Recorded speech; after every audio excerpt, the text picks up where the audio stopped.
Hello everyone, આઈ એમ જાગૃતિ.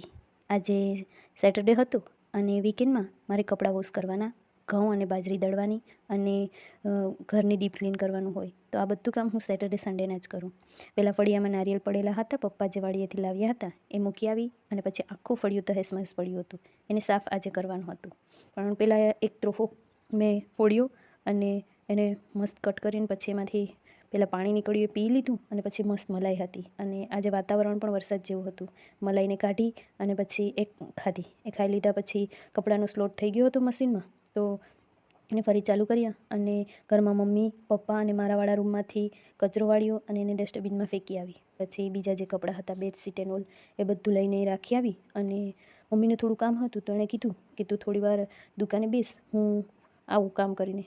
તો હું ત્યાં સુધી દુકાને બેઠી. મમ્મી આવ્યા પછી હું ઘરે આવીને જે સાફ કરેલા વાસણ હતા એને બધાને જગ્યા પર રાખ્યા અને જે ગંદા વાસણ હતા એને સાફ કરવા મૂકીને આવી. પછી માટલામાં પાણી ભર્યું અને જે ગંદુ થઈ ગયું હતું માટલું રાખવાની જગ્યા પર એને બધાને સાફ કર્યું.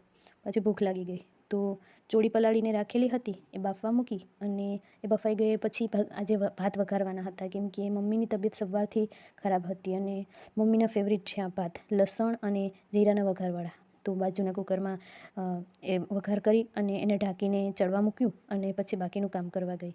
મશીનમાં ડ્રાયર ખરાબ થઈ ગયું છે તો કપડાં હાથથી જ સૂકવવા અને નીચોવા પડે છે. તો એ કર્યું અને ત્યાં સુધીમાં જમવાનું પણ બની ગયું હતું. પછી મેં પહેલાં પેટ પૂજા કરી અને પછી બાકીનું કામ કર્યું, કેમ કે મારાથી ભૂખ બિલકુલ સહન ના થાય અને ભૂખ્યા પેટે મને ચક્કર આવે, કાંઈ કામ કરવાનું મન ન થાય. તો પછી જમી અને બાકીનું કામ કરીશ. હું જમતી હતી ત્યારે કબૂતર પણ ફળિયામાં ચણતા હતા. પછી જમી લીધા પછી કપડાં સૂકવ્યા અને કચરો વાળ્યો. ત્યાં સુધીમાં સાંજ પડી ગઈ. પપ્પાએ આજે સેવ ટામેટાનું શાક બનાવ્યું. Tata, bye bye.